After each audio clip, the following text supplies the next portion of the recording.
I'd like to welcome everyone to the June 23rd, 2022 meeting of the Haverford Township Planning Commission. If everyone could rise and join me in the Pledge of Allegiance. Pledge allegiance to the flag of the United States of America and to the republic for which it stands, one nation, under God, indivisible, with liberty and justice for all. Is there a flag over there? There, okay. I couldn't see it. Kelly, you doing roll call tonight? I'm so sorry. Yes, I am. Our esteemed recording secretary is out for birthday. Mr. Boothby. Present. Mr. Shannon. Present. Ms. Dobb. Here. Mr. Friedemundo. Mr. Garrett. Ms. Phillips. Mr. Montesor. Present. Okay, welcome everyone. Nice to see not as many faces as last time, but still nice to see faces out there. First item on our agenda this evening is two-lot subdivision on Darby Road for E-Build Construction LLC. It's a vacant lot adjacent to 4008 Darby Road. We have a representative here to address the plan, and that would be? Good evening. My name is Michael Siocco with Catania Engineering Associates, here representing E-Build Construction, the owner of the applicant, excuse me, is also here tonight, Ed Gallagher, in the audience. We are in receipt of a review from both your engineer. Why don't you give us a brief explanation of what the project is? Sure. That's why I was getting to that. So, okay, so I don't know if this is maybe the best one to look at is this. So the project site is located on Darby Road. It's approximately 600 feet east of 320. So it's close to that intersection. There's about two properties between 320 and this property. This is a vacant piece of ground. It's 1 acre in size. It's zoned, I think it's R. Hey, can I see this? It's R1A. I couldn't read the writing on that. Yeah, it's zoned R1A residential, which is half-acre zoning, and we are proposing a two-lot subdivision on this vacant piece of ground. We do have over 1 acre of land, even after you net out the right-of-way. We're proposing, like I said, a two-lot subdivision with 2 single-family dwellings, which would access Darby Road from individual driveways. We're proposing stormwater management for both homes through the use of an underground stormwater seepage bed, which would be located in the rear yards and collect the stormwater from the roof drains and from the driveways to infiltrate and control stormwater from the site. We have erosion controls being shown on the plan that would surround the site. We also are proposing utilities through public water and public sewer. One of the things to note, or of special note with this project, is that we're proposing a sewer extension along Darby Road from a manhole that's down by Brennan Drive. It's approximately a 700-foot sewer main extension that would come up Darby Road. It crosses about 5 or 6 homes that would be provided immediate access to public sewer with this project, and it would of course come across the 2 frontages of lots 1 and 2 for this, and come to the far western side of lot 1. So I don't know if you can see. You can see it on here.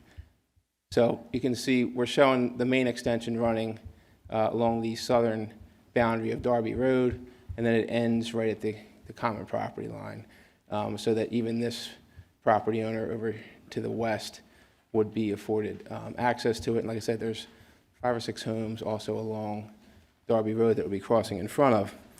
We've been in some discussions with DEP about this and the township, and so we're working through some of that. Your township engineer has also commented on the design aspects of that, and we'll comply with his recommended changes. But, you know, we're also, we've submitted and will be in front of next week the Shade Tree Commission to review the trees and the removal and protection of trees on the site. We do show tree protection fencing, and we have some tree removal calculations that were put together and sent over to them for review. And with that, I think I could go through, unless the board has any the commission has any questions, I could go through the Pannoni review letter and the county review letter, which we've received this week. Why don't you go through the review letters first, and then we'll ask our questions. Okay.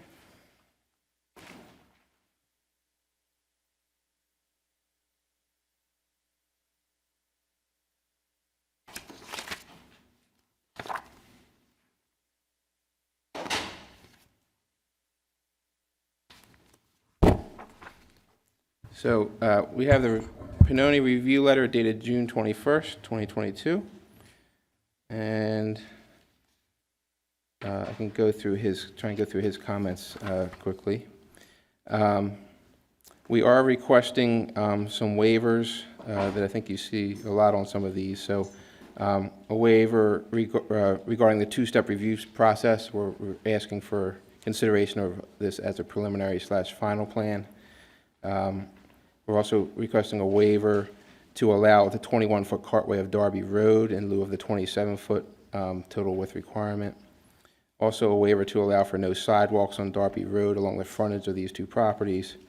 Another waiver to allow no additional street lighting on Darby Road. There is a street light on a telephone pole that is more or less in front of this property, but we're asking that to not have any additional street lighting. And also a waiver to allow for no curb along property frontage. There's no curbing along Darby Road in any of this area, so we're more or less asking to keep it the way it is, but we would provide, the required right-of-way for this, and like I said, that's netted out of the total lot area requirements, and we still provide the required lot areas over half acre for each. The zoning comment is that we should provide documentation to indicate conformity with the median setback of the existing structures on the site or surrounding the site. So I actually did I did an analysis of that. And I do have an aerial view, and I don't know if you wanted to see it, or just want me to tell you what it is. I can hand it up if you like. Okay.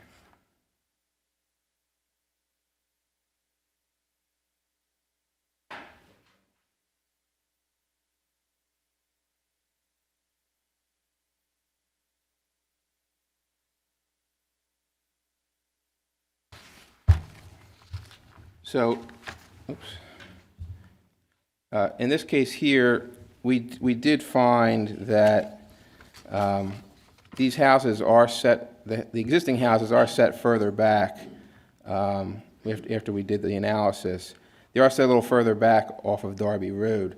So the median setback is actually 83 feet off of Darby Road. So we will need to shift these houses back further away, and we will comply with that, so it won't be a zoning issue.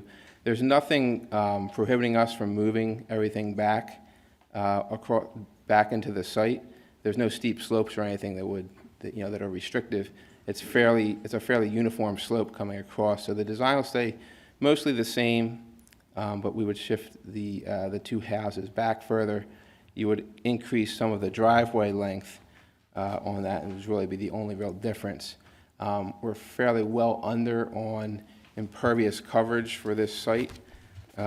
So right now, we're proposing 18.6% impervious coverage out of 30% maximum.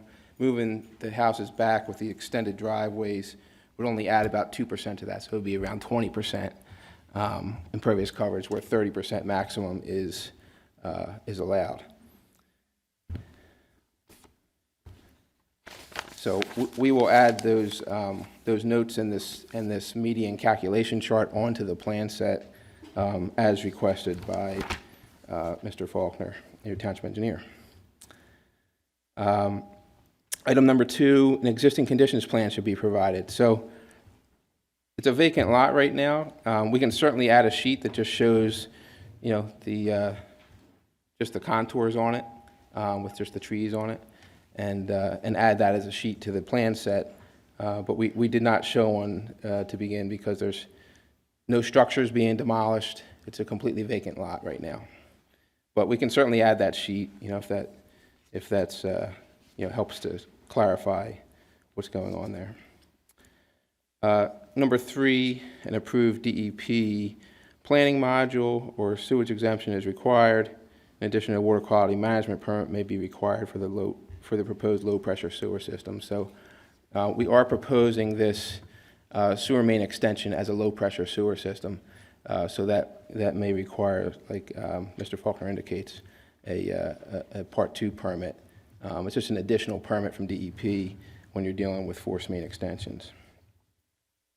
So we will comply with that. Is this a Darby Creek watershed? This, yes, this is Darby Creek You have watershed. to do planning modules regardless. Regardless, we have to do planning module, yes. We've been into some discussion with DEP, and we've talked with Darby Creek Joint Authority already about this. It's in Darby Creek Joint Authority's future plan. They've submitted a corrective action plan. They're working with DEP on getting some additional flows released. I don't know how much you know on that, but so that we're hoping this will all dovetail in with that.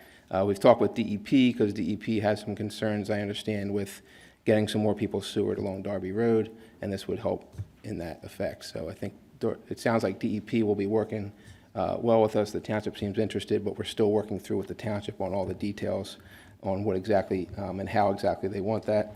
And like I said, your township engineer outlined some of those more technical details later on in his letter.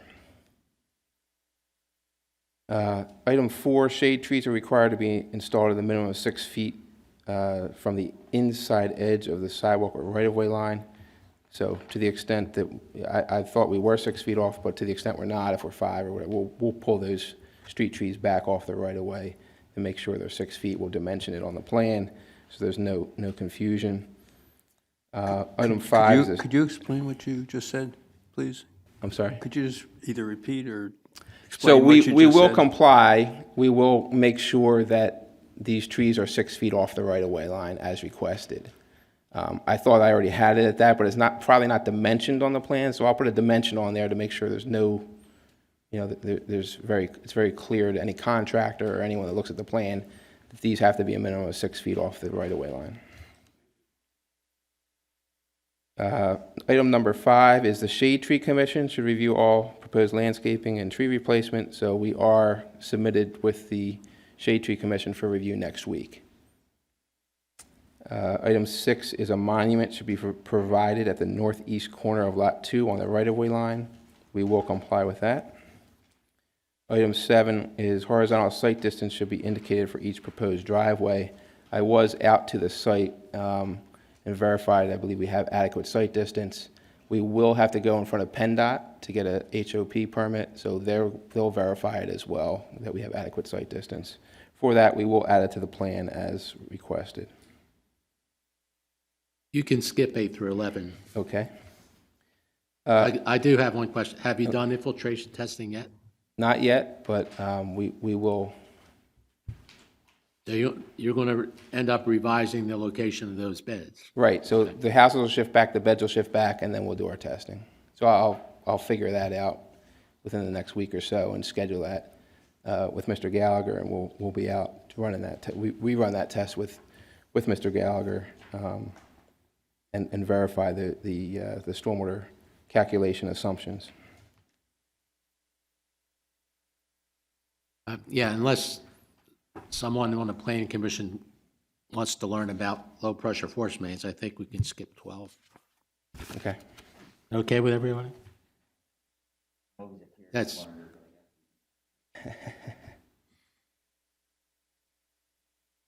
Well, thank you. That'll save some time here. So skipping down to item number, and it's a will comply. We will comply with your engineer's request on those items. Item 13, the applicant should confirm if an ultimate right-of-way exists on this section of Darby Road.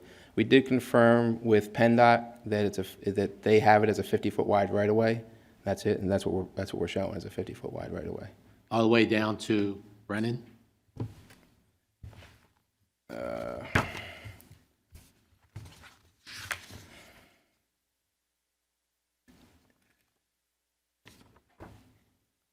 It's from Eagle Road to Sproul Road, so the 50 whole foot- way. The whole way, 50 foot? That's what PennDOT sent us, width of right-of-way 50 feet from the intersection of Route 3, Eagle Road 2304 to Sproul Road.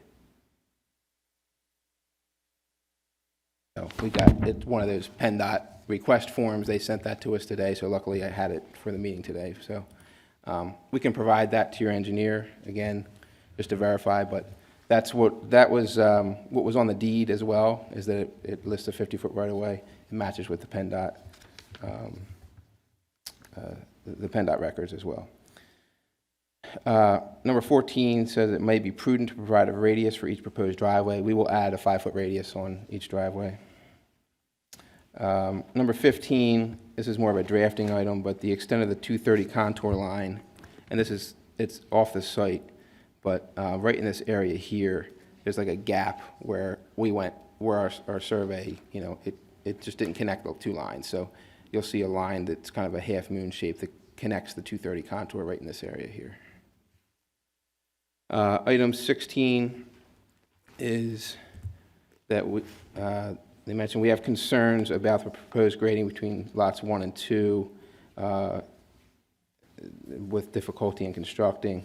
Additionally, proposed grading on lot 1 appears to permit runoff onto lot 2. So we can work with the township engineer on that. I'm not sure exactly what he's talking about, other than we did have kind of a berm separating flows between the two properties, and I can work with your township engineer on whatever he feels is best. But we were trying to split flows between the two different properties for that. So we can work with him on doing that, and we'll make him satisfied to with the grading for that. It's not an issue. Is it the intent to build both houses at the same time? I'll defer. You're going to build them both at the same time, you think? It would really all depend on the economy at the time, but in most situations, Okay. Item 17 is, I mentioned this, a PennDOT highway occupancy permit will be required for the proposed driveways and utility installation. It is a state road, so we will comply with that. And 18 is just, if approved, grading, drainage, soil erosion, and sediment control permits will be required. So that's just a paperwork item. All those items will be, flushed out during this process and review during subdivision and land development. We'll have all those items designed, and then we'll submit for that paperwork when the time comes for building the actual houses. Okay, thank you. Lou, you have any questions, comments? Turn your mic on, please. Sorry, perhaps I lost focus. Number 15, can you run that by me again? I didn't grasp what you were saying. It's a drafting item. I don't know if I can. If I could zoom, I'm not sure if I can zoom in with the way this is set up. Hold on a second. Here we go.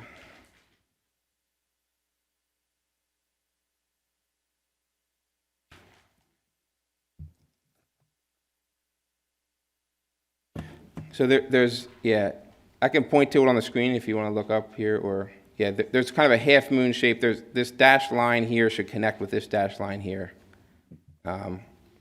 So it's just a drafting error. I'm not sure if there's a layer turned off or if it's actually missing, but we'll get that corrected. It's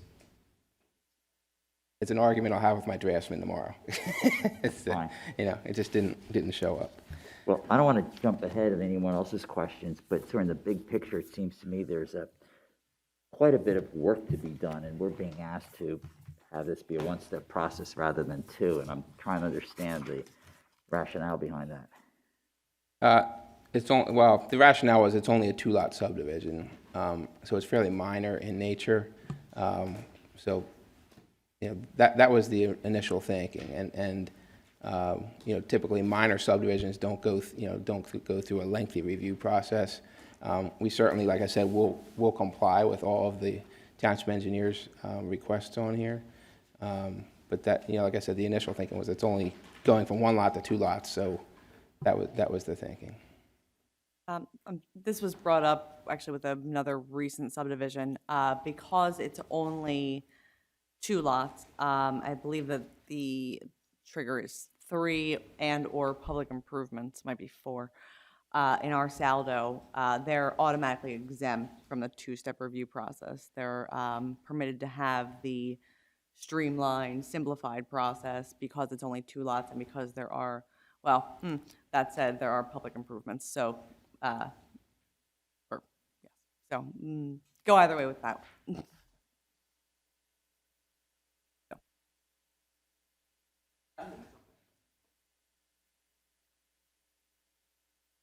I'll yield. David? Are do the neighboring properties have sidewalks? No. No, I mean, I was just there. There's no sidewalks until you get all the way down to Brennan Drive, and there's no sidewalks on Darby. They go up Brennan Drive. And when you set the houses further back from the road, is that going to result in cutting down more trees or fewer trees? For the same? It'll be the same, because there's no real additional trees back in here. There's one tree that we're going to adjust the seepage bed to avoid when we shift it back. So there's only one tree that could be affected, but I had looked at it today, and we should be able to adjust that seepage bed to avoid it. We'll review that with the Shade Tree Commission next week as well. What's the condition of the one tree? I'm not entirely sure. Large? Yeah. Heritage tree? Yeah, I think it's a larger tree, so we would like to save it. Yeah, it is a larger diameter.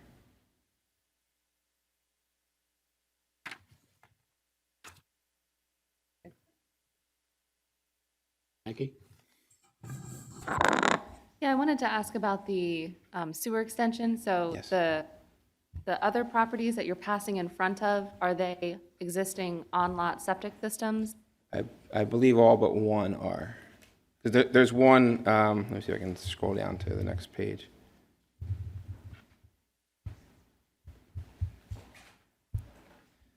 So there is a section of gravity line that's just past Brennan Drive, and I believe the one house that is 3924 is, I believe that one is on public sewer. And then as you go to the west, those other homes are not on public sewer. Okay. They're septic. So this is a question, I guess, for Kelly. What is the township's stance on extending public sewer in this area?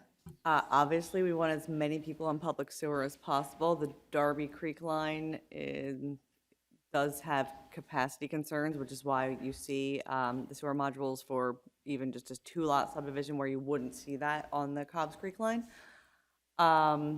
So within, our ordinance requires connection to anyone within 200 feet of a sewer main. So there's obviously procedures for that.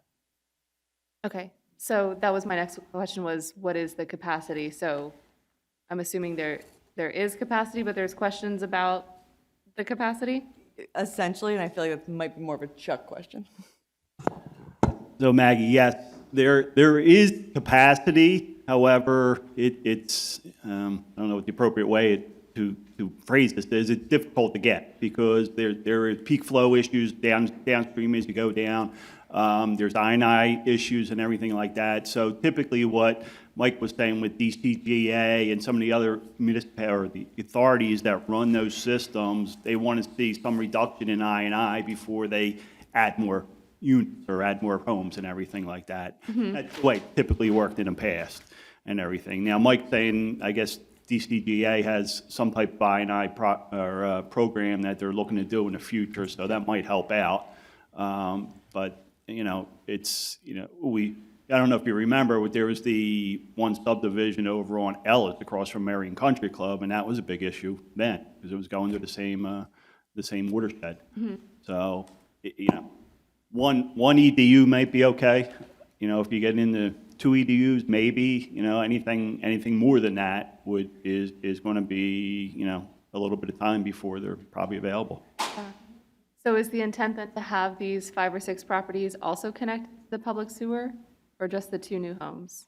We're only proposing to connect the 2 new homes that just would be available if someone wanted to connect in or if they were having a problem with their septic system. Right. So there's no requirement then, and maybe this is for Kelly and Chuck, to have those other homes then tap into the sewer main that's being extended in front of their properties? The sewer main is going to have to be sized for everybody that can get into that main. Yes, So, perfect, okay. Either side of Marple Road, or either side of Darby Road there, all those properties would have to be taken into account. That main, the size of that main would have to be adequate for everybody, and there would be some accommodation to connect to that main. In this case, there might be a stub left out or something for that, or possibly even run across the road, you know, for those property owners. But all that has to be taken into account now. Okay, great. So that was going to be my comment, is just to verify that we are in fact going to be sizing this main to Oh, yeah. accommodate all of those future connections, that we're not creating these, you know, privatized connections. Yeah, no, that's the intent, is that it's sized for anyone that could conceivably connect, so that they could connect without any sizing problems. It's also analyzed by DEP. We go to DEP with this plan, and they ask a lot of these same questions. How many houses could tie in the future? And so, you know, they ask those questions. They look for us to provide, you know, like I said, the same answers to the questions that you were just asking. Okay, sounds good. No other questions. Thank you. Yes. My colleague addressed the question that I had, Okay. but I want to just make it known that you're going to be shifting these 2 houses further down, correct? Correct. And you're going to show, when you present to the Shade Tree Commission, the relocated housing and also the revised contours. Yes. Yeah. I'm gonna be updating that in the next day or so and get that ready for their meeting. Yep. Thank you. Sure. Julia? Yes, I guess my first point is just from a planning perspective, having 2 identical houses right next to each other in an area of the township where the other houses appear to be so varied is never ideal, but there's no actual ordinance against it. My second thing is just to revisit the sidewalks. Overall, I thought that it was a township goal to increase connectivity for pedestrians, and with the infill and more houses on the side of the street, I don't know if that's something that we might want to reconsider or not. Yeah. I mean, there's room. It's a 25-foot offset from the center line of the road, so there's probably 12 or 13 feet where if in the future you ever wanted to put in sidewalks, you could. But right now, it'd really be a sidewalk to nowhere. I mean, and there's embankments there and some additional trees that would have to come out in order to put any kind of sidewalk in there. And then, like I said, you would be more or less walking, you know, down a sidewalk and then hit a tree, or, you know, it doesn't seem to make sense in this particular case, but that's my opinion on that. Yeah, like I said, it was more of just a future concern as the township looking to increase Yeah. pedestrian-friendly connectivity, so. Right. I mean, like I said, you do have, and we could talk to the engineer about that too, if he's satisfied that 12 or 13 feet, I mean, that typically that would be adequate to provide a 4 or 5 foot wide sidewalk. So, Yeah, the space is there, so. All right, thank you. sure. I did just want to add that, you know, despite the argument of a sidewalk to nowhere or, you know, connectivity eventually, the commissioners have been landing on the side of the sidewalk to nowhere for, you know, future connections, just so. That's, you know, kind of the way the resolutions have been going, Okay. so that everybody knows. Okay. I mean, we're asking for the waiver, but if we don't get it, then I guess we'll have to put it in.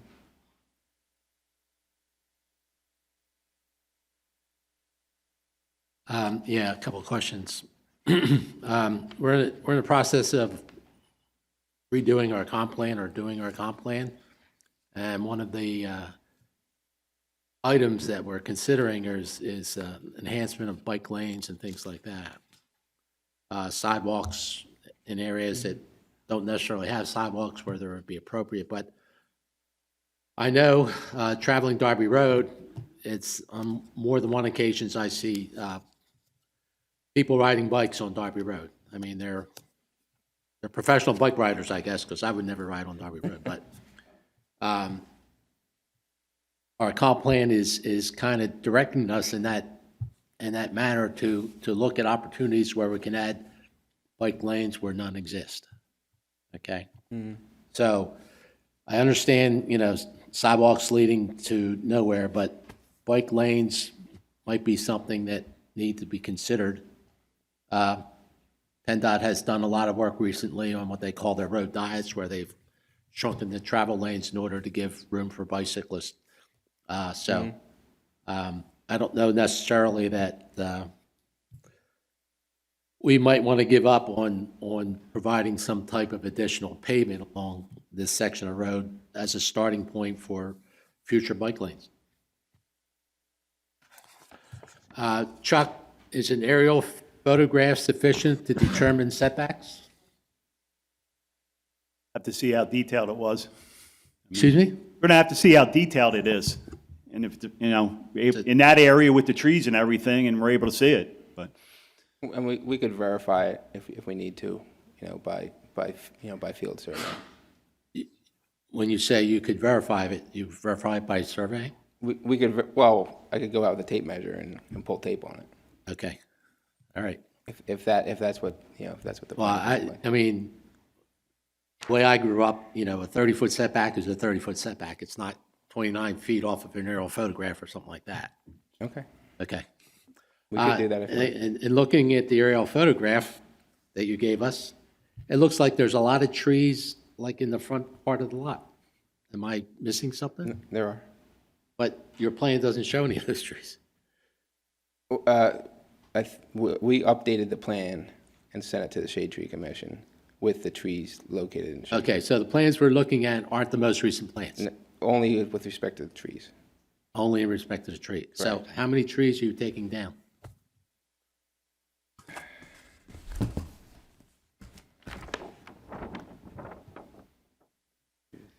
For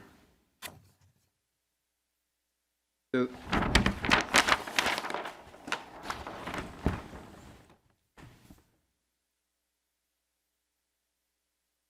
there's 10 trees being taken down. Of those, 6 of those are either dead, declining, struck by lightning, diseased, and one of them's an ash tree. So there's 4 trees that are being taken down that are in good shape that we're proposing for tree replacement. Okay, and you have a revised landscaping plan, I assume, that identifies what those replacement trees are? Yeah, we have a chart, and then we show the replacement trees, and we have, we write the planning schedule. And why are we doing low-pressure force main? Why aren't we doing gravity? So, the idea here was, there's a couple of items. One is that one of the items is Darby Road was just paved, and what we were looking at is Ed just did something with a directional driller that was very successful in another town. And this here, we could do this by just opening a hole, at the end of Lot 1 and drilling down. Possibly, you might need one more opening of a hole, or he may be able to do the whole way.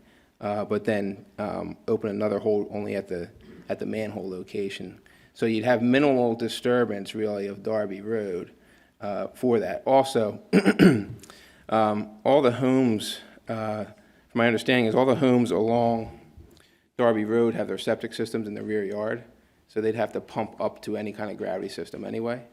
So it seems like, all things are kind of pointing towards you end up with pumps on all these systems anyway. It'll be less disturbance to Darby Road. It also, there is a hill coming down, and then it does flatten out. And I believe the manhole at the end, it's about 5.5 feet deep, so it's not like an 8 or 10 foot deep manhole. But that was some of the reasons that we were looking at low pressure system. Just that the township has no other low-pressure force mains, so we're getting into a business here that we really don't have any knowledge of firsthand. Okay. I mean, I know Pannoni has a lot of experience with it, and we do too. So we've had a lot of success with it in other towns. I don't think Pannoni's the one that goes out and has to maintain the system. I think No, our and Public that's not Works what I'm- Department yeah, does that. Yeah, understood.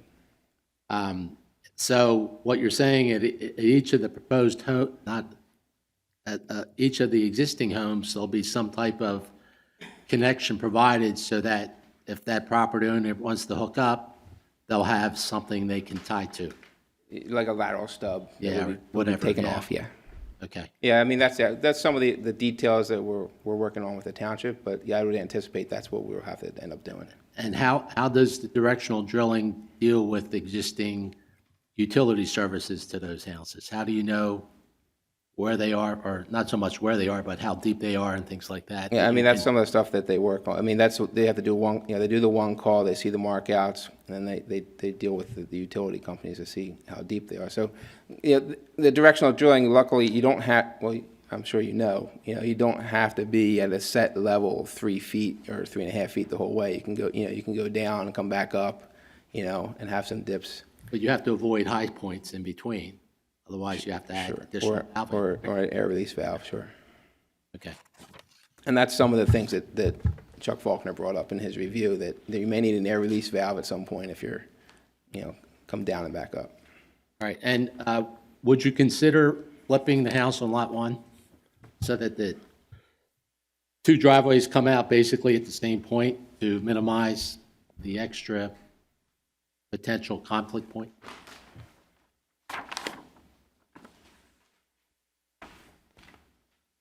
I don't know if PennDOT looks at that anymore, but they used to. The only issue I see is there's a small piece of steep slopes in that one area. Unless there's some type of, and I didn't get into this with the township because we're not disturbing any steep slopes the way I have it designed. Unless the township does not count steep slopes within the right-of-way, we could do that then. I don't believe we do, but I'm not sure. The steep slopes in the right-of-way count as slope disturbance? It's not included in the lot area, so I don't believe so. I'd have to double check, though. I don't know off the top of my head. So if it doesn't violate zoning, we'd be happy to, flip the driveways? Two separate driveways, right, side by side? Is that what you're talking about? Well, I'm thinking one driveway cut or the driveways separate. I think we prefer to Or just have them side by side by side. side, And yeah. have them 4 feet But apart or something like when you- that. When you put the radius in, they're going to be connected at some point. Practically, what I wanted to avoid was having like a common driveway Oh, it's easement not- agreement. No, not a common driveway, just one common entry point. So, yeah, I mean, we'd have separate driveway. Okay. We would agree if they don't violate zoning, we could flip the two driveways, have them side by side, to the extent that the two radii almost touch, Okay, all then fine. right. Anyone in the audience here to ask questions about this development?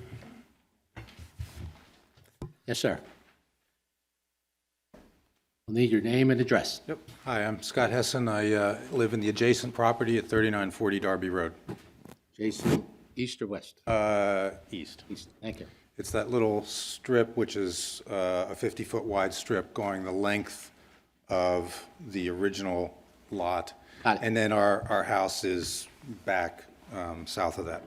So I do want to say that the northeast corner of that property is a wooded lot, and that wooded lot serves as an access from the wooded area across the street to Darby Creek and the Willow Reserve from Grace Walker. So that we see deer and foxes go through there all the time, and my wife will go into that a little bit more. I do have concerns, as you can see from the slope of the elevation lines, that there is a slope sweeping from high left to lower right. And we have water on regular days, like last week when it rained. There is water that sweeps across our driveway, and we have irrigation or erosion issues already. So I do have concerns about any impervious coverage in that area aggravating our water runoff situation. The other thing I saw that concerns me is that the new property owners, when they buy a house, are required to sign that they will maintain the water runoff facilities. But I don't know, and maybe there is a mechanism, but how does that get passed on to the second owner or the third owner? I worry that those things may be easily forgotten, and the systems fall into disrepair and then just further aggravate our water problem. Two things on that. The township engineer requires the developer to pay a $2,200 fee, which covers inspection of the stormwater management system by the township for a 10-year period. And also, I believe that the deed for the property includes restrictions about the stormwater management system. So it's in your deed that you have to maintain that system. Okay. Okay? All So right. there are That's fair. possibly two safeguards. Okay. We've lived at 3940 for about 31 years. And in that time, there have been 2 periods where we have lost complete power for 3 days, to the point that we now have a generator, so I'm not so concerned. But I worry about those 2 homes if their septic system is on a pump system and they have to pump up to empty their sewer, what that does if there's an extended power outage, because it's happened, and it's happened more than once. A lot of times, the pumps are provided either with a generator or battery backup. I'm not sure what the, Buyer beware.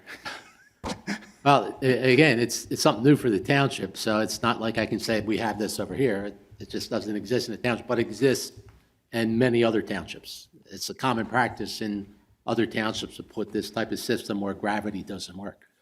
So the township engineer has enough experience with these types of systems to make sure that whatever is built has all those safeguards built into it. I know there's alarms and things like that if the pumps don't work. Okay. But I don't know exactly what those criteria are going to be yet. Okay, I think the main concern I wanted to just address the commission is that we have erosion and runoff issues now with an open field and a wooded area. So I can't see how it could possibly be made better by any of this. All right? Thank you very much. Can I ask you a question? Please. Looks like a large house right behind your house. May I see? Is your house here? No, Nope. no. These 3 buildings are our house. They go up this Sproul Road? It does. Okay.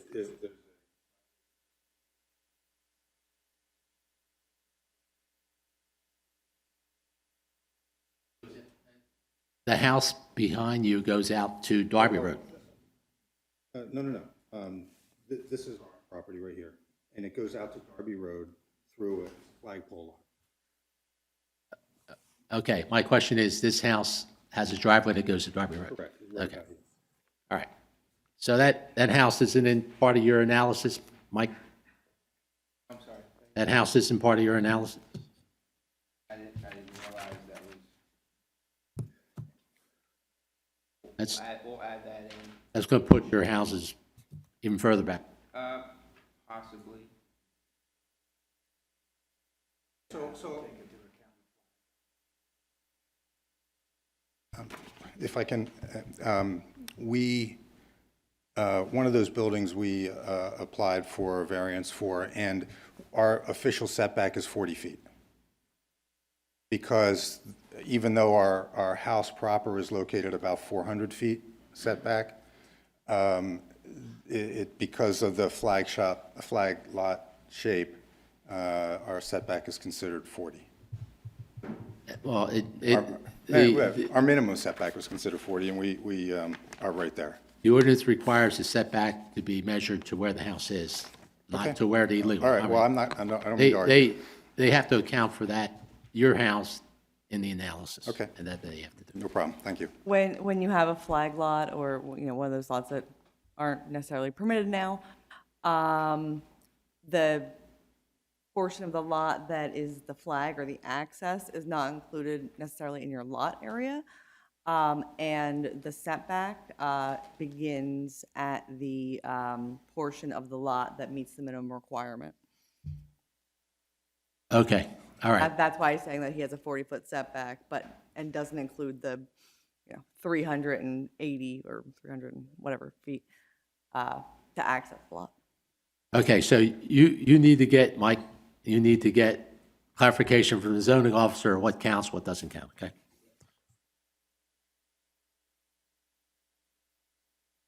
Anybody else on the planning, have any comments? Anybody else in the audience? Yes, ma'am. So, you just heard from my husband. Okay. So you know where I live. My name is Meg Hessen, and I have not so much questions as comments that I'd like to share, and perhaps a little bit of a challenge. Let me first thank you for paying such close attention to this and asking important questions. So I hope you'll bear with me as I read my comments, which I do because the issue at hand is very important to me, as is the friendly relationship we've had with our neighbors who are selling the property. So I want to be sure that what I say is a complete and accurate reflection of my thoughts and that I don't inadvertently misspeak. Realistically, I don't expect that what I have to say will have much effect on the decision to build on the property, but I hope to encourage the most conservation-minded approach possible. As my husband mentioned, we've lived at that property for over 30 years, and in that 30 years, we've learned that the open space on which the construction is planned serves as a wildlife path to Darby Creek and to the Willow Stream Conservancy established by our late neighbor, Grace Wheeler. Over the years, we've seen roving bands of 4 to 6 magnificently antlered deer called the stag party who travel together before they break up in mating season where it's every man for himself. And I have a lovely picture of at least one stag party that we've seen.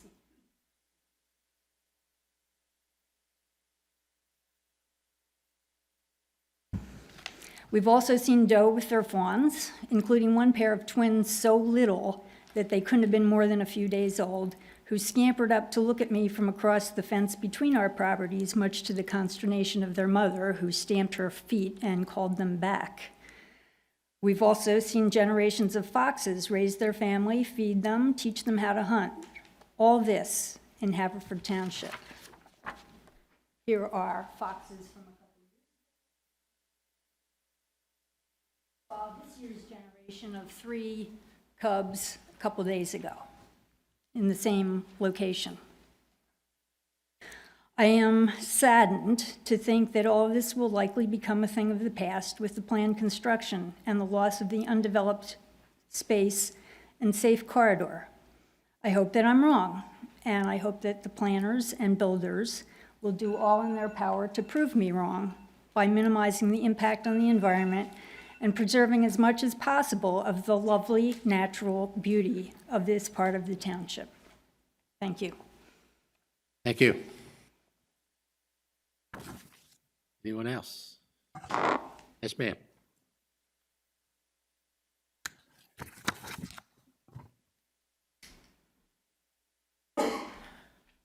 Hi, I'm Susanna Baruco. I live at 805 Clifford Avenue.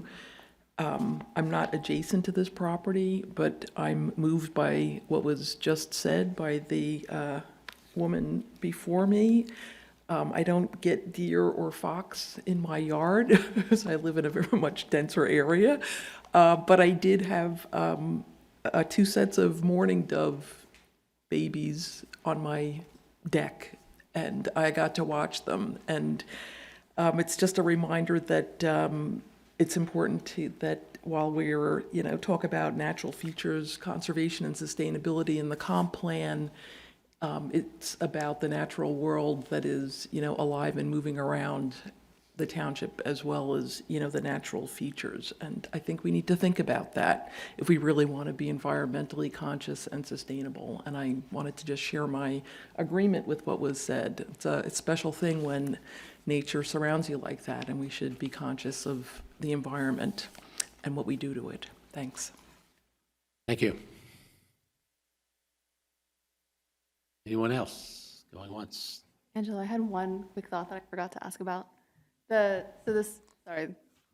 Not to take away from the beautiful sentiments that were just shared, but from practical matter, the stormwater basins are proposed right behind the house. I know that those are going to change based on the setback.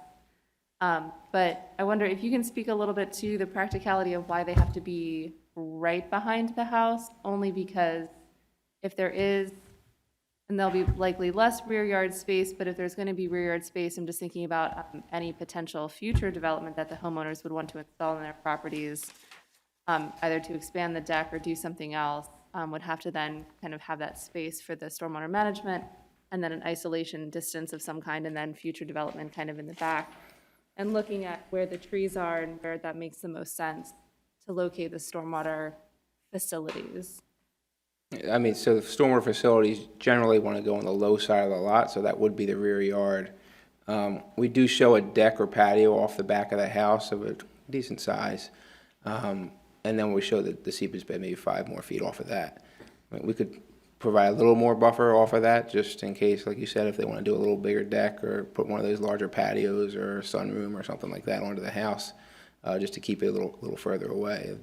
That'd be fine. The only thing I'll say on the one is that I guess on lot 1 we do have a couple of trees we're trying to save that it might squeeze the seepage bed up in order to save the tree rather than provide future expansion. No, I mean, opportunity. certainly the preservation of existing trees is important, rather than taking them down for the seepage or the stormwater beds.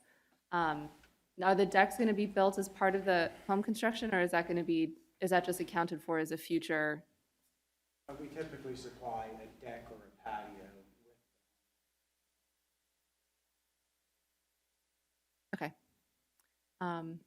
Yeah, that's all, just to create a little bit of a space, because people will often put patios next to the decks, and I just want to make sure that that can be accommodated, rather than building kind of separate in the back of the lot to keep that rear space as much as we can intact as wooded areas. Yeah, and as we mentioned, we'll be doing infiltration testing, so I used a more conservative rate of infiltration for the initial design on this. So if we get a faster rate, we may be able to shrink the size of that bed to the actual design size, and maybe, like I said, provide some more space in that. So we'll take that into account as well. Thank you.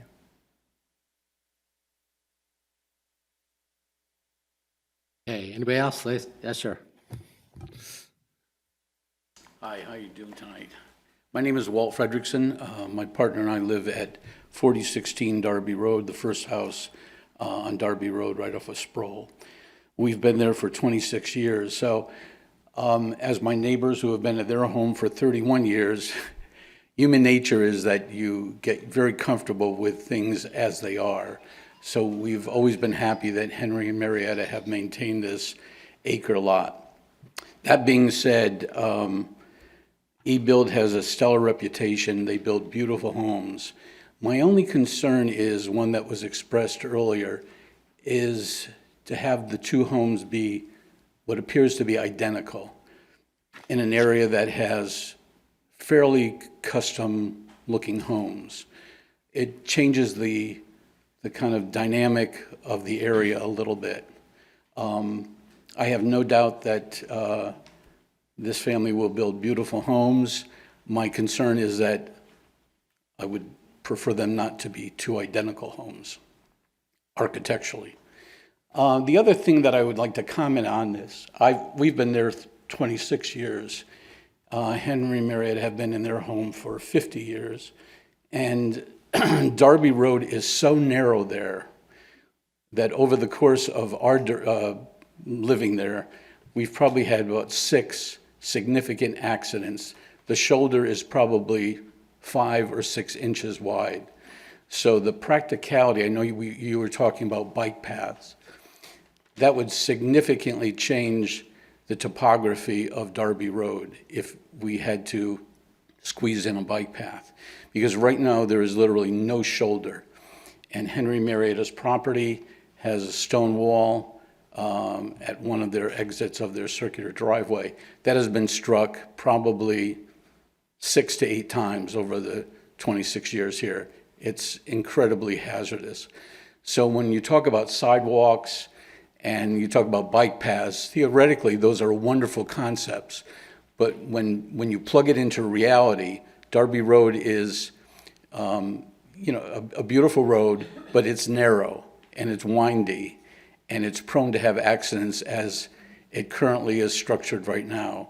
So, any addition to bike paths or sidewalks, I think could potentially increase the hazard of that area.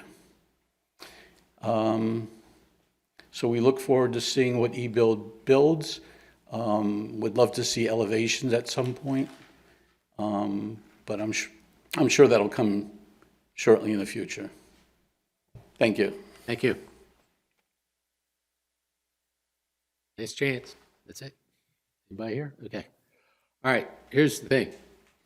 I'm reluctant approving a set of plans that I've never seen before, okay? We have a set of plans, we have a review letter based on a set of plans, and you're telling me it's already been revised, and it's going to be revised again to address these comments. So I prefer not to approve anything tonight until we've had a chance to review the final plan. Okay? You're asking us to approve a final plan, but they're not final. Unless someone on the planning commission wants to make a motion, you're free to do that, guys. I don't see any takers, so. You have to meet with the Shade Tree Commission. They're going to have comments, okay? Get a better handle on the setbacks for your new house locations. Revise your plans, get them to Chuck for review, and then hopefully we can act on them next time. Okay, Mike? Thank you. Thank you. So the next planning commission meeting's July 14th. Chuck, when would you want to see plans from them?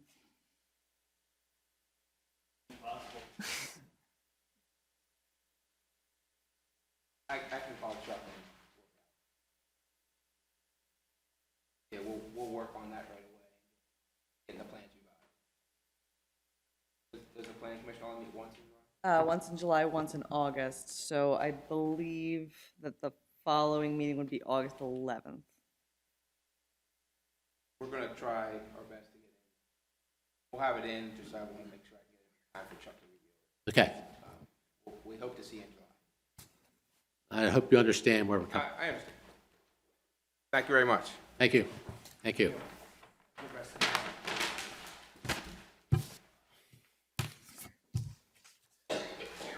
Okay, now for the good stuff.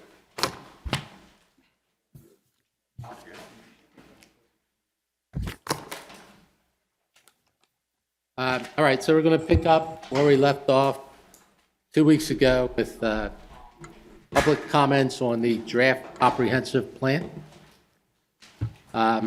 Since we met last, we've received 6 written comments regarding the comp plan. And I'll just go through those real quickly. Doug Wolf from Millbrook Lane, Gail Lovett from Dayton Road, Eric Hartman from Railroad Avenue, Brian Foley from Garler Drive. We received comments from the Haverford Township Historical Society and also comments from SEPTA. So we have those comments to look at in addition to what was said last time. And I'm going to open up the floor to anyone who would like to make comments. I'm going to ask first for people who weren't here last time to come first. So let's start over here. Anybody in the first row would like to make a comment? Yes, sir. We'll need you to come up. Okay. We'll need your name and address.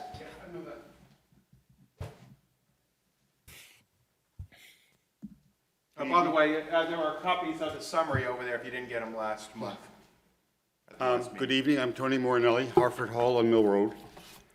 I went through the proposal very carefully, and I was specifically looking for any references to Karakung, the creek, and the drive. I found several, which I have here. I don't think I need to read them, but I do have them all printed out if you need a reference. None of these refer to anything about Karakung Creek as such, Karakung Drive, or the notion that Karakung should be a park, which it is not. The other side is, but Karakung is not. Karakung is the birthplace of Haverford Township. That's where it all began. Yet, there are no markers of any kind along the creek that indicate the mills that were once there, the history of Isaac Whalen with the gunpowder, the very interesting history of Dennis Kelly and his creation of the blue uniforms for the Union Army and what he did there. There is no mention of Jonathan Miller, who was the main builder of the house I live in, or that I'm restoring. No mention of any of these things. What they call Star Rock, which is originally Haverford Mountain, was decapitated, my guess is when the railroad came through.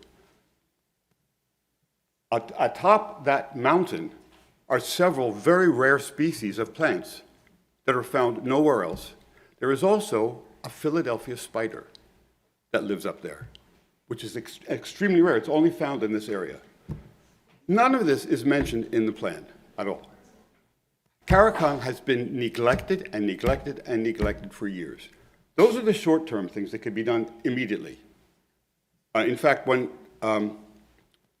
in autumn, I guess it was, I talked to the man who was putting in the willow branches along the creek because willows preserve. Back when they first, let me back up even further. No one did a thing on Karakung Creek until I and my neighbors got together to restore Karakung Creek. We cleared off the knotweed, we cleared out all the porcelain vines, we cleared out all the dead brush that blocked, was a wall of bramble that prevented you from even seeing the creek. That area is now completely cleared at the base of Mill Road. It's beautiful. When they went to put trees in, I gave them the documentation that said willow trees were the trees that were grown along the creek. Of all the trees they put in, what trees did they not put in? Willow trees. They did put the branches in, and I've checked along those branches, because you can grow willow from a twig. Only very few of them have actually sprouted.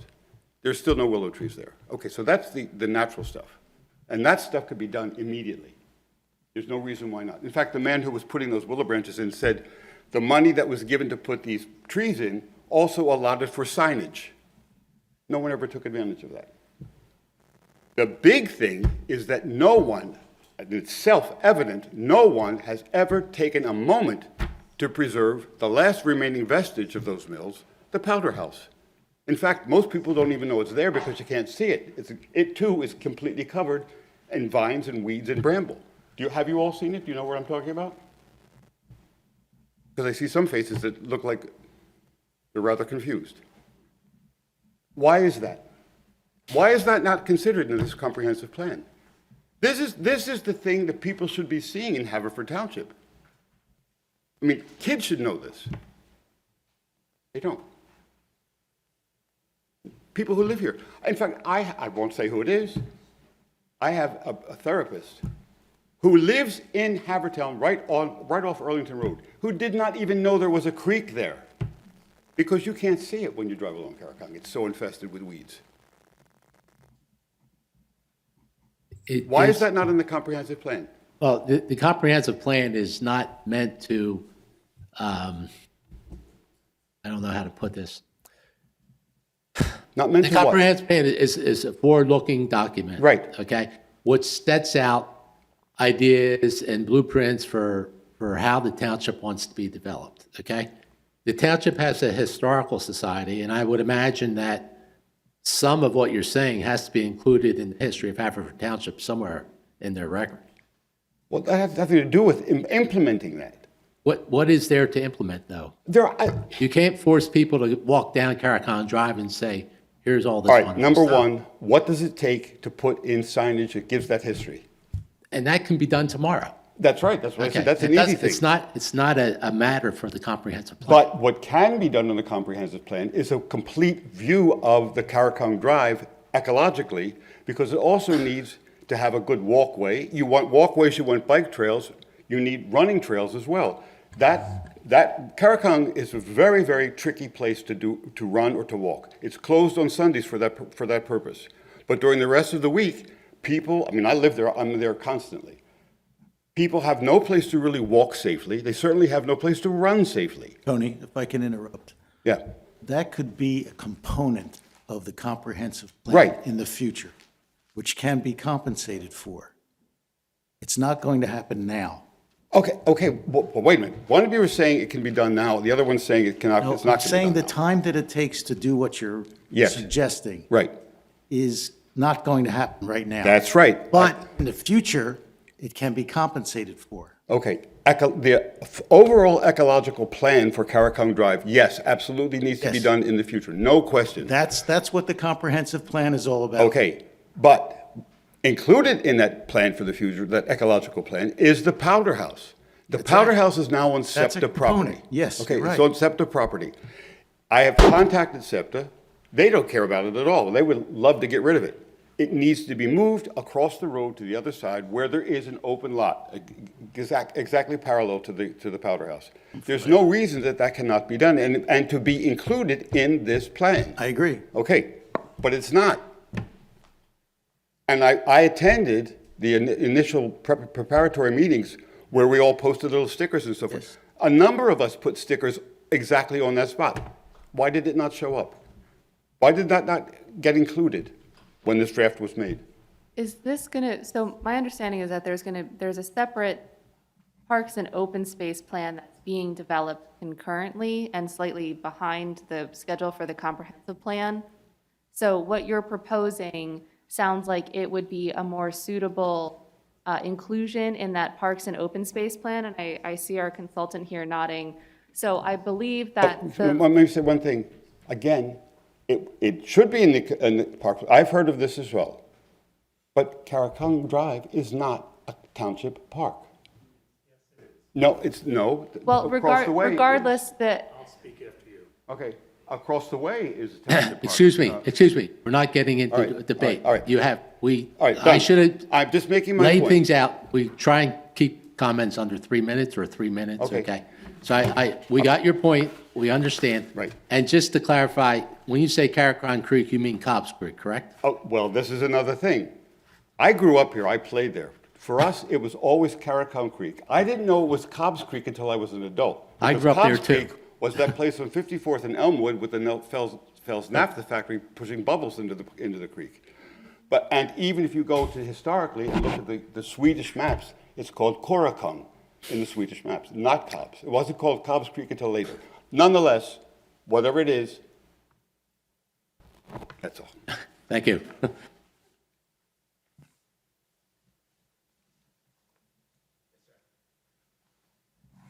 I'm Chris Whiting, 630 Beechwood Drive. I'm here as a resident of Haverford Township, not really representing any one of my groups tonight. I'm just encouraging this board and the zoning board to resist as, whatever legally possible for overdevelopment in our township. So, you guys know even better than I do about, sanitary sewer overflows and, lack of space for wildlife and erosion problems, traffic, parking, okay? In the comprehensive plan, my wish is that you don't, that you restrict knocking down a house and putting up two as much as possible, okay? If somebody, I can't believe how many times I've come to a zoning board meeting and somebody has asked for a variance, and, the definition of a variance is to show hardship, okay? And this township caves and caves and caves, and developers walk away with extra money in their pockets, And we get a little bit more tax income and left with a lot of residual problems that keep going on and on. So speaking here tonight to say, you know, the planning and zoning should restrict overdevelopment in Haverford Township. Thank you. Chris, when you say overdevelopment, you're really referring to infill development? Referring to people knocking down a house and putting up two. Okay. Okay, and then I live in Beechwood, okay, and Beechwood probably had 25 homes in it in 1902, okay, and then in 1940 it probably had 60 homes. So yes, there's a lot of infill, okay. You guys know that on Pelham Drive, we had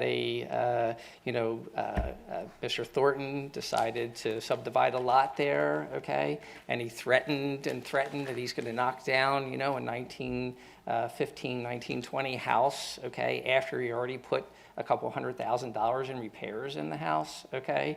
If he wasn't going to get his, subdevelopment, okay?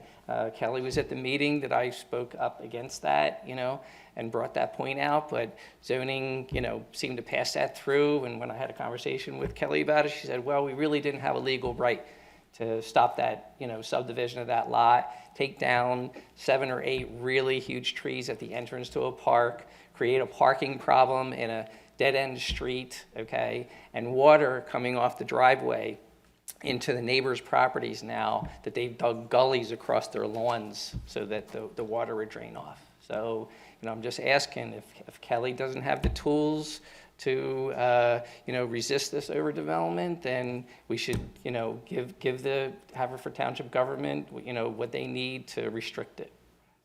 So, thank you. Any more questions for me? Thanks. Next row. I know.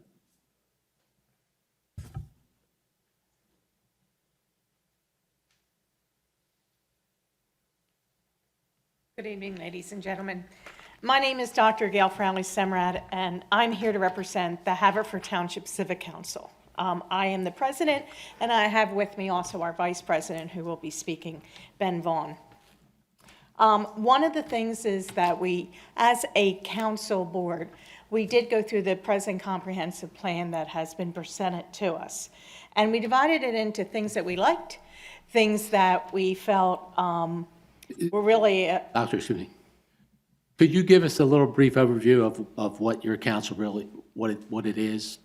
You don't know what Civic Council is? I know what a civic council is, but you say you're Haverford, I mean, are you Right. We a conglomerate of all the Yes, civic associations?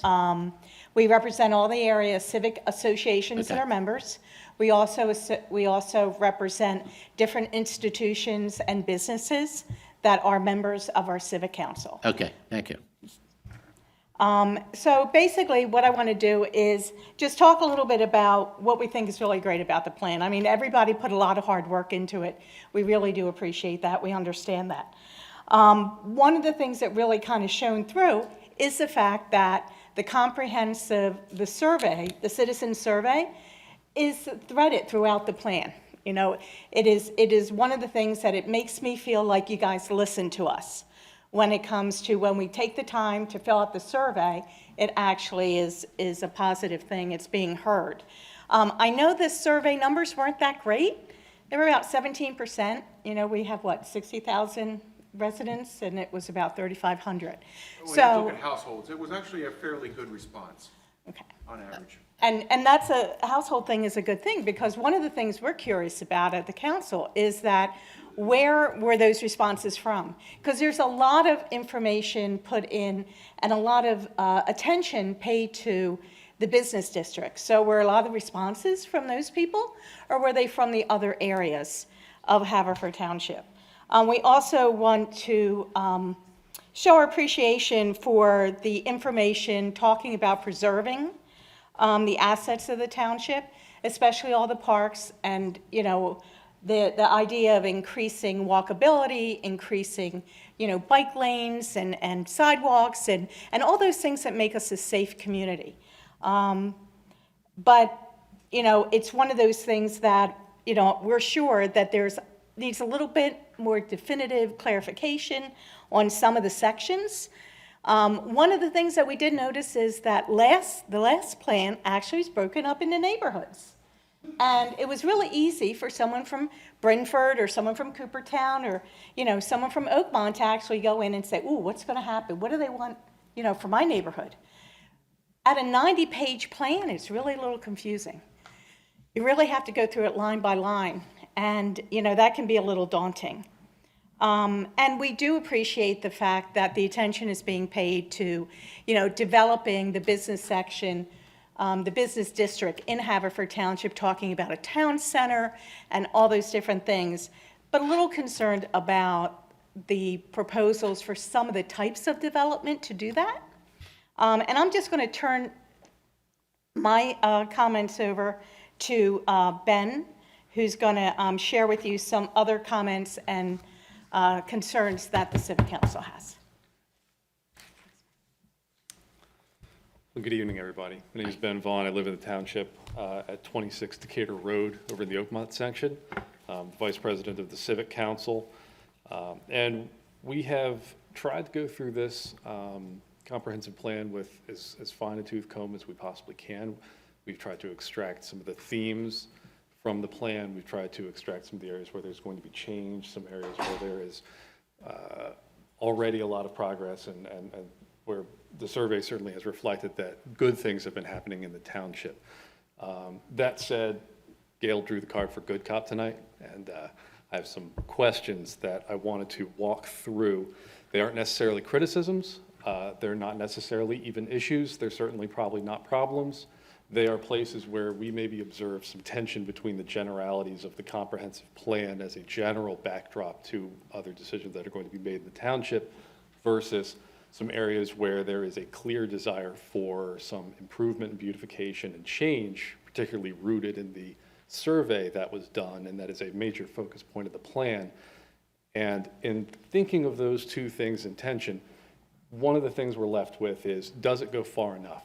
Does it give you as a board, as a planning commission, does it give other members of the township enough pithy, tight sound bites? Are they organized? Are they prioritized?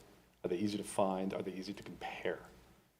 And that I found very difficult. I'm a lawyer in my profession. I go through long documents every day.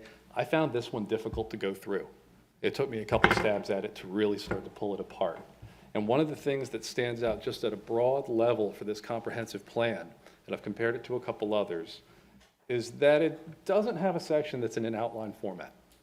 It does not break down the various tasks that it attends to in terms of an outline format. It doesn't have goals or an objectives section or an issues or even a challenges. It's not organized in that kind of way, which makes it hard for the everyday citizen to dive into this document and start to pull the handful of ideas out of it and synthesize them or see where the goals are going to be for the township. That, I thought, was just from a broad structural standpoint, something that really stands out, because if you look at, we can all look at Radnor, can't we? Always, we can always look at Lower Merion, we can look at whoever's next to us. But that plan, their comprehensive plan, has a lot more structure to it in that sort of a way, goals, objectives, issues, challenges. I took a look, because there's a professional relationship here, at Sussex County, Delaware's comprehensive plan, similarly laid out. Now, that's a much broader area, that's a rural area, but at least I understand it because I'm from Milford, Delaware. So I also looked at Milford, Delaware's too, because they did a Main Street revitalization plan in 2018, something akin to what we're thinking, maybe not in those precise terms, but with regard to Eagle Road and beautifying that area.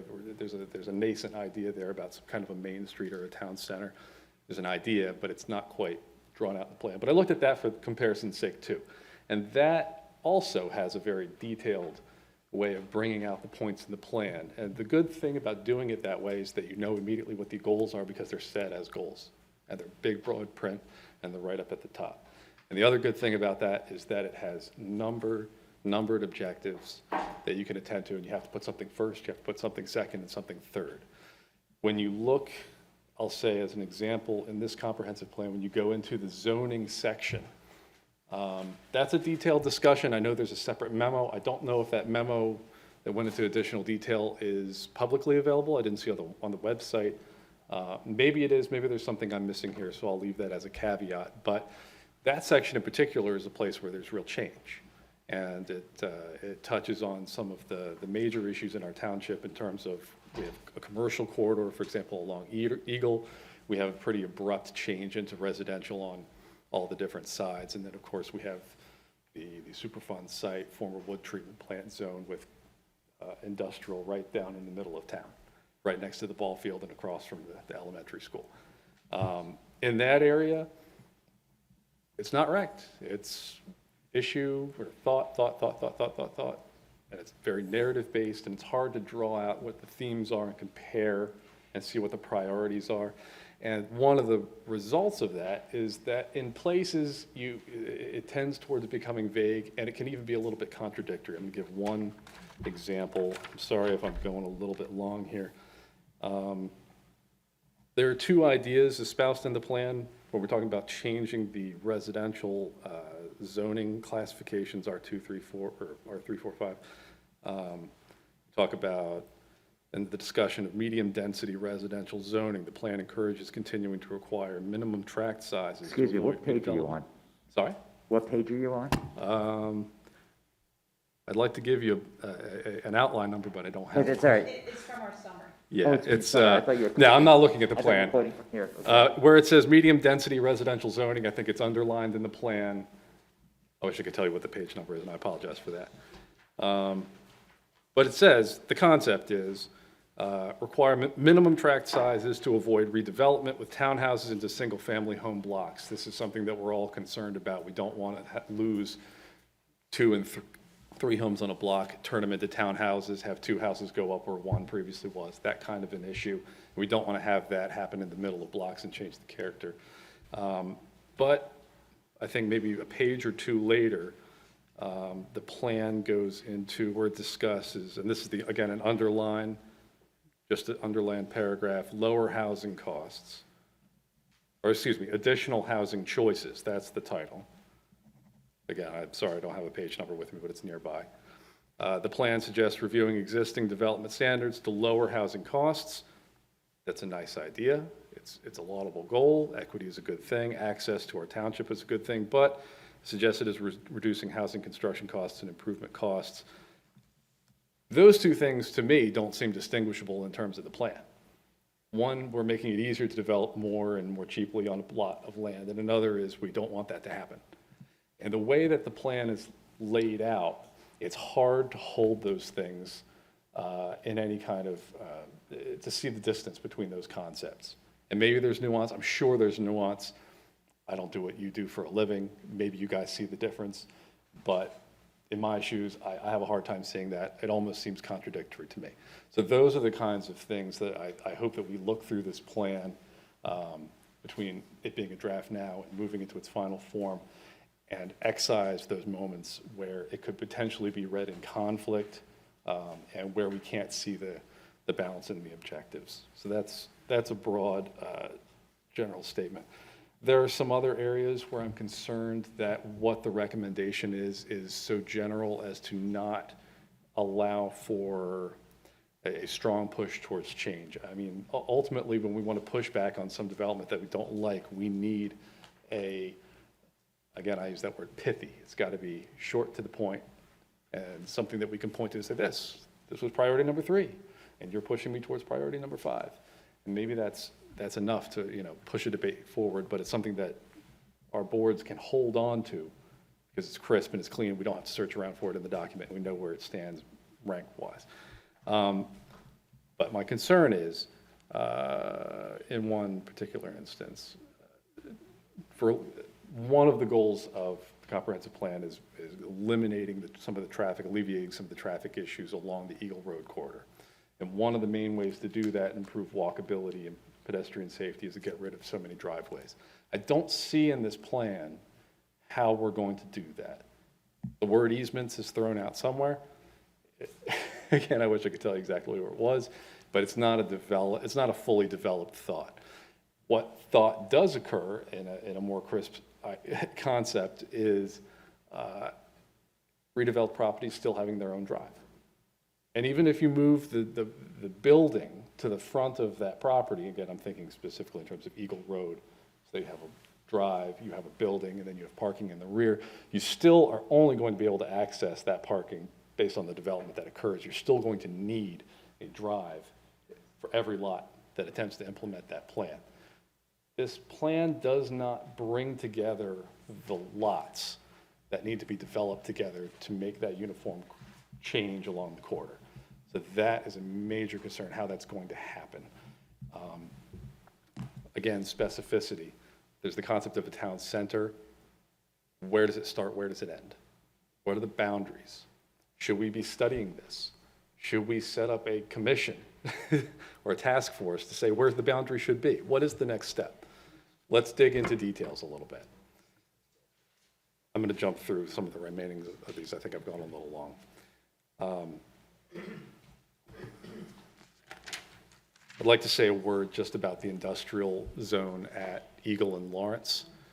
It's based on the maps and the plan, it's incongruous with the existing use of the property. Apparently it's being used in a commercial capacity now. Certainly not a place where we want to backslide from having Superfund development. So if there's any way we can eliminate that, get it away from the school, get it away from the parks. I know nobody wants anything in their backyard, but that's something we should think about really pushing, because it's got a history where we should not allow manufacturing, which is allowed in that zoning. There's no reason to have it there. Ben, I'm going to have to ask you to wrap up, if you don't mind. Not a problem.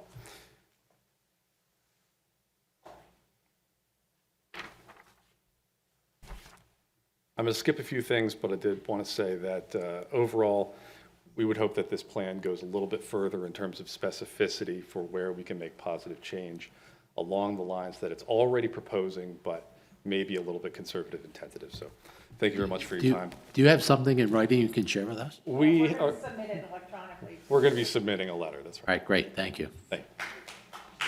Two quick things, Angela. Yes, Charles. We do have an obligation to have some place for industrial uses. Right now, the areas are about less than 1% of the township. We did not propose to reduce them. There's 2 industrial districts. We did propose to add commercial uses being allowed there, and gradually over time, the market is probably going to go commercial, so that may cause the displacement of the industrial uses. But that's fine, as long as the market is doing it and not the township doing it. In other words, the township has to continue to offer locations for industrial uses. We have very few good sites for industrial, but we have to have something. And if the market decides for those places to go commercial, that's not the township's fault. You've still met your obligation under an exclusionary challenge. The second point I wanted to make was Eagle Road. The main way we propose to get rid of the number of driveways is to require a minimum tract size in order to use the redevelopment options. You would not be able to, there's no housing allowed right now on the commercial part of Eagle Road west of Oakmont at all. Allowing the apartment option, upper story, to a commercial use is a major economic incentive for the redevelopment. You would not be able to use that incentive unless you assembled property and reduced driveways. That might not have been clear in the plan, but that was the intent. Right. Okay, still working across the back? Yes, ma'am?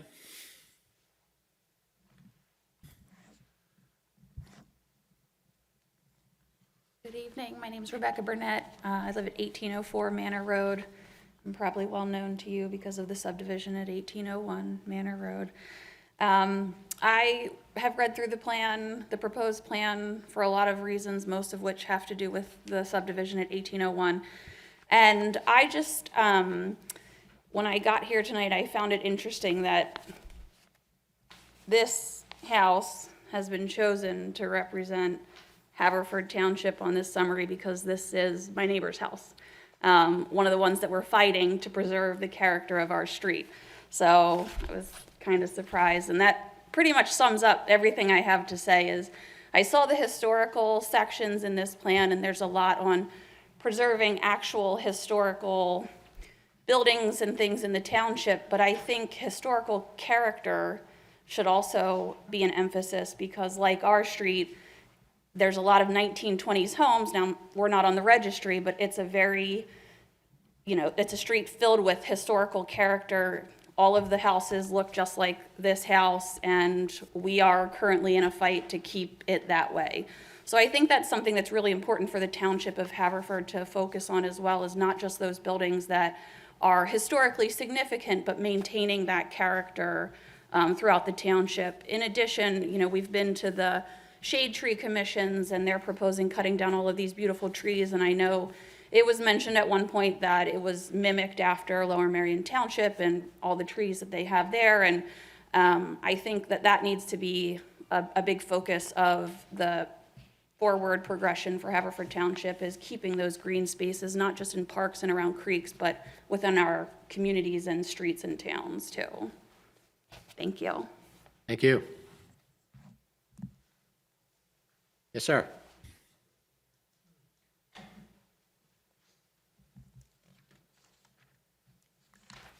Hi, my name's Doug Pittman. I live at 1809 Manor Road. Gonna echo a lot of the same things. But definitely I think it's important to maintain character within Havertown.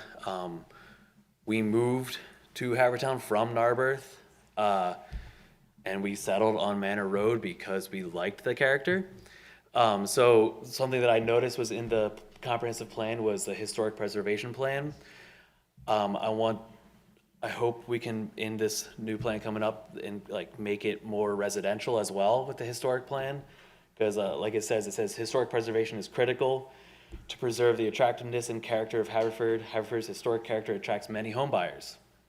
It attracted us. And I think if we maintain that historic character residentially as well as significant buildings, I think it'd be important to do so. Something else that came up in our with 1801, the subdivision of 1801, that I think needs to be addressed is irregular property lines. Now, sometimes it's unavoidable with, whether it be a stream or something is in the way. However, just to create an irregular line just to fit the minimum square footage, I think is something that needs to be addressed in the plan moving forward residentially. It might not happen right away with the most current home buyers, but down the line, irregular property lines is just going to create headaches for whoever is living in that community, fencing or whatever. So I just think that that also needs to be addressed. And I believe that is everything. Yep, thank you. Thank you. Back row, anybody? Anybody over here? Yes, ma'am?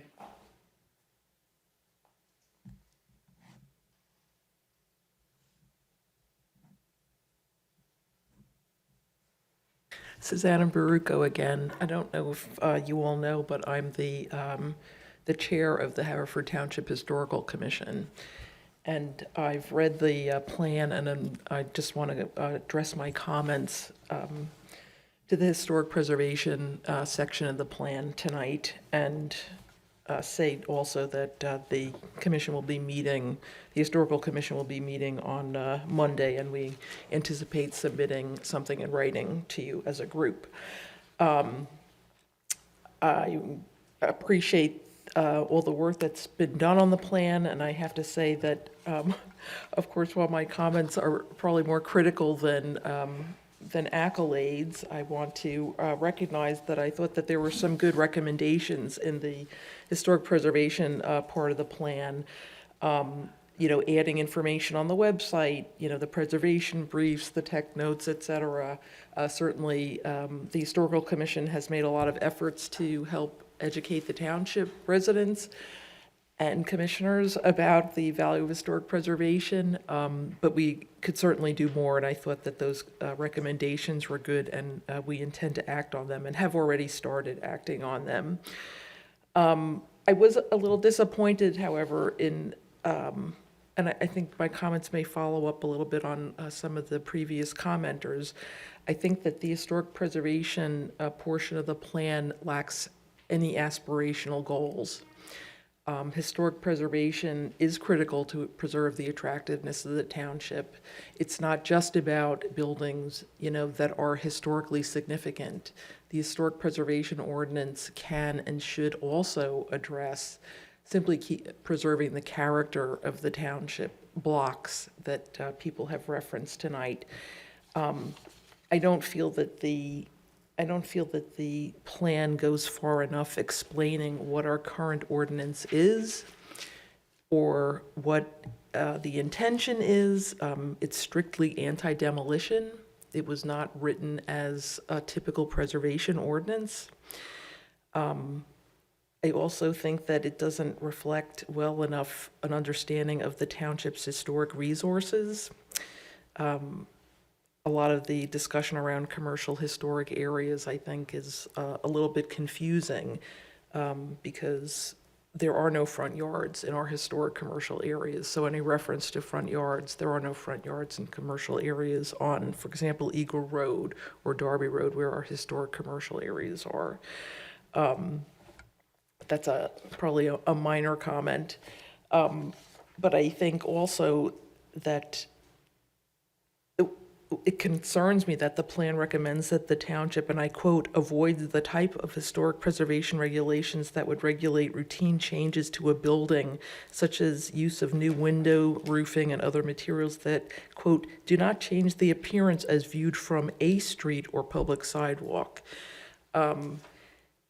Windows and the change of materials, even the change of roofing materials, can have a great influence on how buildings look. This is part of what the ordinance is intended to protect, is the appearance. I think that comments like this suggest to people who may not be familiar that when you go before the Historical Commission, we don't let you change your windows or change your roof, and that you have to preserve your house or your business exactly the way it is or restore it to what it was 100 years ago. And that is absolutely not what we do. Many applicants get approved window changes and get roofing changes. It's simply a question of trying to make those changes be appropriate to the character of the building. So I feel like it's a little bit misleading to people who may not understand the ordinance.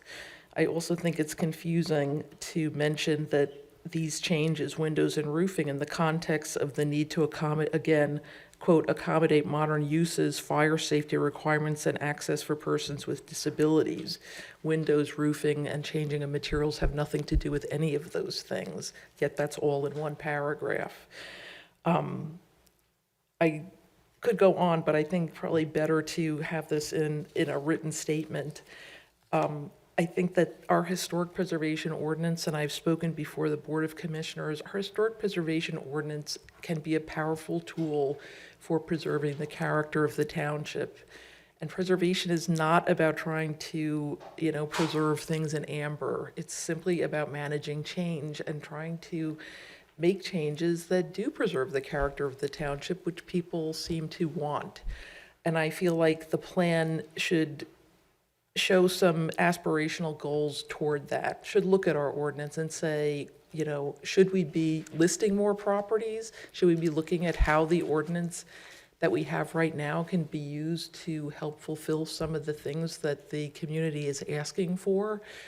I'd like to see, I hope in the final plan, that there is a little bit more of a shooting for the stars here, as opposed to really kind of not even quite getting the status quo right. But I think there's more that we can do here, and I would be happy to offer the Historical Commissions and my own help with this if I can.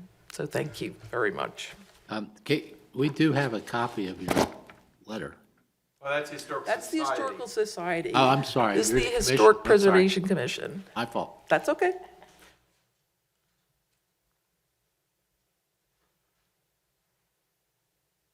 Anyone else? No, okay, well, just so you know where this is headed, we have a meeting coming up on July 14th. Again, we'll be here listen to anybody that wants to make a comment or ask questions. If it sort of calms down like it did tonight, we had many more people here last time than we did tonight. But I suspect that on July 14th, the Planning Commission will start asking questions and giving their comments on the plan and maybe go through some of the changes that they would like to see to the draft. And we may or may not accomplish all that we have to do on the 14th, which means we'll be back here in August. And hopefully by then we might be ready to move this on to the Board of Commissioners, if that's the path. I mean, it may go back to the steering committee for their input on some of the recommendations that we have or what we'll come up with. But if not, then it'll go to the Board of Commissioners and we'll go through another series of hearings and meetings where everyone can voice their opinions before the commissioners make a final decision on the plan. So if it all plays out the way I think it is, maybe it'll all be settled out by October, but maybe not. We'll see. All depends on what people have to say and how it's received. So before we go, Charlie would like to say something. Angela, I'm just going to say that if the individual members of the Planning Commission want to provide any comments before your next meeting, then we can be ready to respond to them. Of course, anything by email should be sent to, well, you can send it to Kelly and she'll distribute it to everybody. But anything you send, of course, by email is a public record. Okay. We may have something for you before you. I'm just thinking. Sooner than later, Charlie. You read something and you say, hey, maybe this area should be that way. Well, jot it down in an email and send it to us, and we'll be ready to respond to it. Okay. Hopefully you've been taking notes like we have, and I have. you're getting the gist of what people are looking for to Yes. some degree anyhow. Kelly, I have a lot of, I went through with a red pen and marked up everything from grammar to policy concepts and structure and design and the whole 9 yards. So I sent something to the Planning Commission in an email earlier today, but I feel like these comments would be really helpful to start looking through. Is there a good way that I can? I would scan them Yeah, and, send them out, and I'll start working on them. I can do that. Okay. Thank you. Yeah, handwritten comments are fine. As long as I can read your handwriting. If you have any questions, let me know. Okay. Okay, well, I'd like to thank everyone for coming out. Thank you for voicing your opinions and giving us your questions, and we'll take them under advisement. Believe me, we will. And we'll discuss them at our next 2 Planning Commission meetings, I guess. I just have a quick question. I'm also the president of the Brentford Civic Association, and we actually have our response written here. Can I give it to Kelly to get it to you guys? Or would you prefer it electronically? Email? But if you want to give me a copy of the file, that'd be perfect. Okay, great, thank you.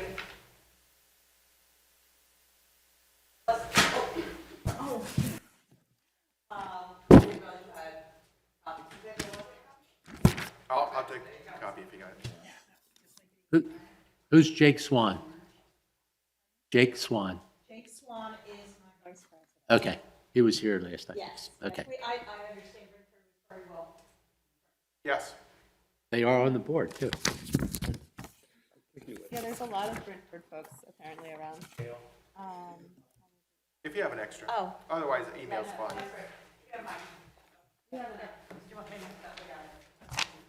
Okay, again, thank you for coming out. We appreciate it. I'll follow up, Kelly, with an electronic. And we look forward to seeing you next time.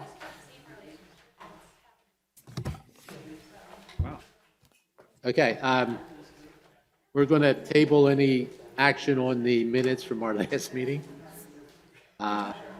Okay? That's okay with everybody. And hopefully we'll get to them next time. Anybody have anything they want to bring up before we go? We're all anxious to, okay. Someone want to make a motion? I move, we adjourn. Have a motion, second? Second. Okay, all in favor, say aye. Aye. Opposed? Okay. Thank you, everyone.